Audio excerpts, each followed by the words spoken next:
বিসমিল্লাহির রহমানির রহিম। শুরু করছি ষষ্ঠ শ্রেণীর গণিত অনুশীলনী 5 35 নম্বর অঙ্ক। তিনটি ক্রমিক স্বাভাবিক সংখ্যার যোগফল 24। ক নম্বর, সবচেয়ে ছোট সংখ্যাটি x হলে অপর সংখ্যা দুইটি x এর মাধ্যমে লেখো। খ নম্বর, দেওয়া তথ্যের সাহায্যে সংখ্যা তিনটি বের করো। ক নম্বর অঙ্ক দেখো। ক নম্বর, সবচেয়ে ছোট সংখ্যাটি দেখো, সবচেয়ে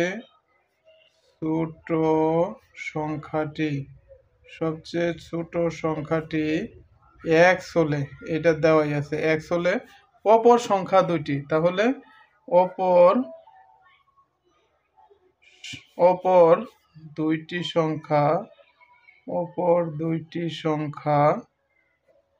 যথাক্রমে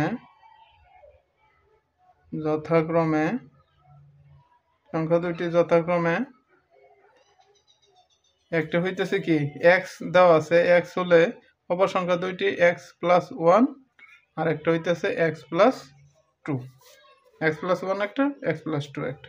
শেষ। খ নম্বর অঙ্ক, দেওয়া তথ্যের সাহায্যে সংখ্যা তিনটি বের করো। এখন দেখো, প্রশ্ন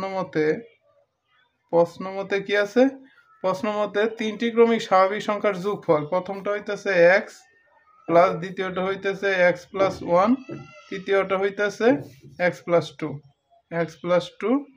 টোটাল যোগফল হইতেছে 24, বা 1 2 3 3x, বা 3x plus 2 R 1 3 equal to 24। 3x এর সাথে 3 কি আকারে আছে? প্লাস আকারে আছে। সমানের ডান পাশে গেলে কি হবে? মাইনাস হবে।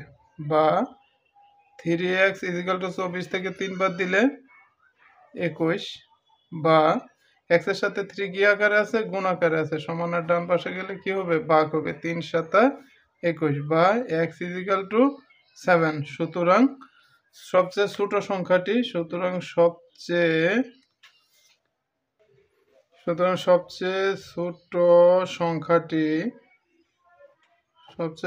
সংখ্যাটি কত বের হয়েছে? 7। এবং অপর দুইটি সংখ্যা যথাক্রমে x+1, x এর মান কত বেরোচ্ছে? 7 + 1 ইকুয়াল টু 7 আর 1 8, এবং x এর মান কত? 7 + 2 ইকুয়াল টু 7 আর 2 9। এটাই উত্তর। ভিডিওটি ভালো লেগে থাকলে আমার চ্যানেলটি সাবস্ক্রাইব করে রাখবে এবং ফেসবুক পেজটি ফলো করে রাখবে। ধন্যবাদ।